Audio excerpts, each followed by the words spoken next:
अस्सलाम वालेकुम।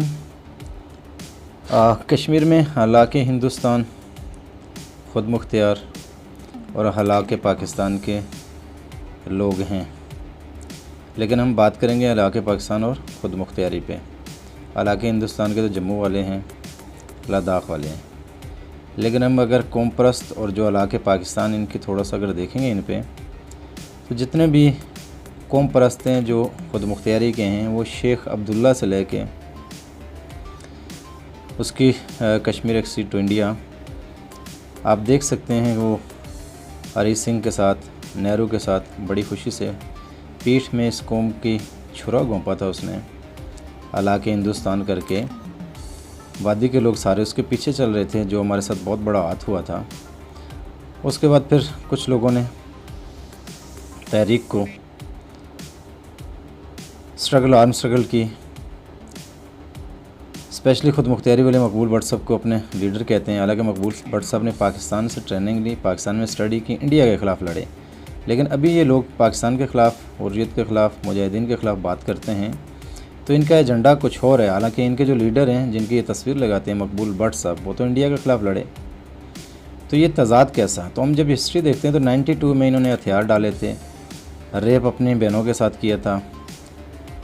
अखवान task force, Coca पर, रशीद विल्ला, ये सारे JKLF के लोग थे।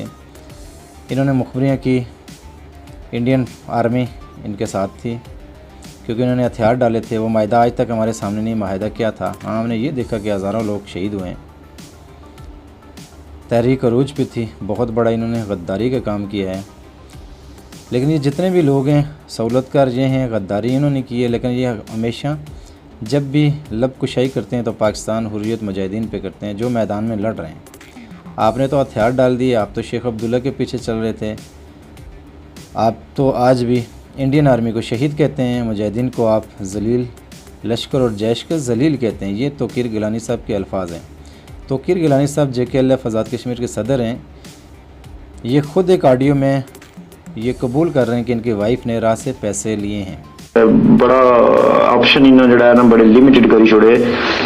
हूँ ये इल्ज़ाम लाने पे इन्हें इल्ज़ाम लाए इजलास ने भी इन्हें सारे उसी सारे शामिल है, कोई एक बंदा भी बाहर नहीं है कि जी ये इसकी बीवी जड़ी है इंडियन एजेंट है, लिहाजा इसकी फारग किया जाना। ठीक है जी, इन्हें साबित करते होता इल्ज़ाम लाए तो साबित भी किया रहे।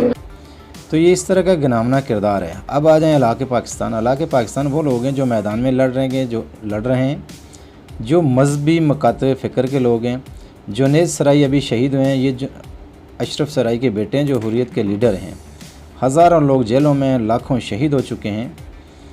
तो मैदान में लड़ हुर्रियत रहे हैं, मैदान में लड़ जो रहे हैं वो हालांकि पाकिस्तान वाले हैं। ये लोग आज़ाद कश्मीर की गवर्नमेंट को भी क्रिटिसिज्म करते हैं। हालांकि हमारी इज़्ज़तें, असमतें महफूज हैं, तो आज़ाद के 47 का वो फ़ैसला, जो लोग मुजाहिदीन के साथ थे, जो आर्म स्ट्रगल को फॉलो करने वाले थे, वो आज हम सुकून में हैं। आज अगर आज़ाद कश्मीर में हम सुकून में हैं तो बॉर्डर पे आर्मी बैठी हुई है, पाक आर्मी की वजह से। तो ये एजेंडा किसका फॉलो हो रहा है? ये जो अपने मुहाफ़िज़ हैं उनके ख़िलाफ़ ये बातें करते हैं। इनकी वीडियो इंडियन चैनल पे ऑन एयर हो रही होती हैं। तो यहाँ हमारे लिए बड़ा ये समझना बहुत आसान है कि सहूलतकार कौन है और कश्मीर की आज़ादी के लिए कौन लड़ रहा है, मैदान में कौन है, हक़ परस्त कौन है। ये तो सहूलतकार हैं।